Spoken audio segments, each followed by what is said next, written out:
Guys welcome back to our YouTube channel. അപ്പോൾ ഇതേ നമുക്ക് രാവിലെ തന്നെ നല്ല പോത്തിറച്ചി കിട്ടിയിട്ടുണ്ട്. അപ്പോൾ നമ്മൾ അതെല്ലാം കഴുകി വൃത്തിയാക്കി എടുക്കുന്നുണ്ട്. നേരത്തെ ഉള്ളി തോലെല്ലാം പൊളിച്ച് വെച്ചിരുന്ന കുഞ്ഞുള്ളിയും സവാളയെല്ലാം നമ്മൾ കഴുകി വൃത്തിയാക്കി എടുക്കുന്നുണ്ട്. അപ്പോൾ ഇതേ നമ്മൾ ഇറച്ചിയും സവാളയും കൊച്ചുള്ളിയും എല്ലാം നല്ലപോലെ കഴുകി വൃത്തിയാക്കിയിട്ടുണ്ട്.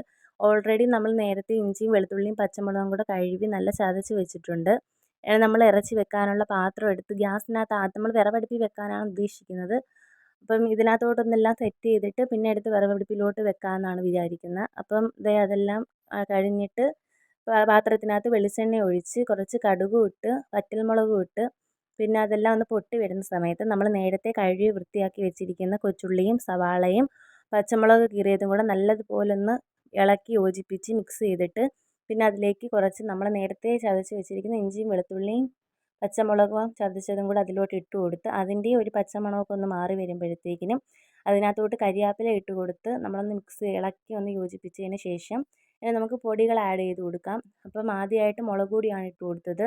ആവശ്യത്തിന് എരിവിനനുസരിച്ചുള്ള മുളക് പൊടി മാത്രമേ നമ്മൾ ഇട്ട് കൊടുക്കുന്നുള്ളൂ. അപ്പോൾ അതൊന്ന് മൂത്ത് വരുന്ന സമയത്ത് നമുക്ക് മല്ലിപ്പൊടിയും കൂടെ ചേർത്ത് കൊടുക്കാം. അപ്പം നമ്മൾ ആവശ്യത്തിനുള്ള മല്ലിപ്പൊടിയും ചേർത്ത് മുളക് പൊടിയും മല്ലിപ്പൊടിയുടെയൊക്കെ ഒരു പച്ചമണം മാറുന്നത് വരെ നമുക്ക് നല്ലതുപോലെ ഇളക്കി മിക്സാക്കി കൊടുത്തതിന് ശേഷം നമുക്ക് ആവശ്യത്തിനുള്ള ഗരം മസാല പൊടിച്ചതും അതും അങ്ങോട്ട് ഇട്ട് കൊടുത്ത് പിന്നെ ദേ 1/2 സ്പൂൺ മഞ്ഞൾപ്പൊടിയാണ് ഇട്ട് കൊടുക്കുന്നത്. അതും ഒന്ന് ചേർത്ത് നല്ലതുപോലെ ഒന്ന് ഇളക്കി യോജിപ്പിച്ച് ഒരു ചുവന്ന പരുവായി വരുമ്പോഴത്തേക്കിനും നമുക്ക് എരിവിനാവശ്യമായിട്ടുള്ള കുരുമുളക് പൊടി കൂടി ഇട്ട് കൊടുത്ത് അതിൻ്റെ ഒരു പച്ചമണം മാറുന്നത് വരെ നല്ലപോലെ ഒന്ന് ഇളക്കി മൂപ്പിച്ചെടുക്കണം.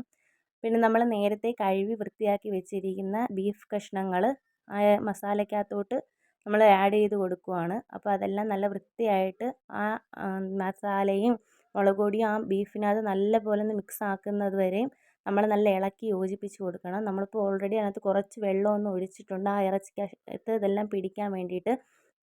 പിന്നെ നമ്മുടെ ആവശ്യത്തിനുള്ള വെള്ളം ഒഴിച്ച് അതിലേക്ക് കുറച്ച് കറിവേപ്പില ഇട്ട് കൊടുത്ത് നമ്മളതെടുത്ത് ഗ്യാസിൽ നിന്ന് തള വന്നപ്പോഴത്തേക്കിനും അടുപ്പിനകത്തോട്ട് വെച്ചിട്ടുണ്ട്. ഇനിയാണ് നമ്മൾ അതിനകത്ത് ഉപ്പിട്ട് കൊടുക്കുന്നത്. നമ്മൾ ഈ വിറകടുപ്പിനകത്ത് ഇരിക്കുമ്പോൾ ആ ഇറച്ചിക്കകത്ത് ആ ഉപ്പും എല്ലാം കൂടെ പിടിച്ച് അതിനകത്തങ്ങ് സെറ്റാകും. അപ്പോൾ നമ്മൾ ഇറച്ചിക്കറി ഇവിടെ സെറ്റായിട്ടുണ്ട്. അപ്പോൾ ഓക്കേ.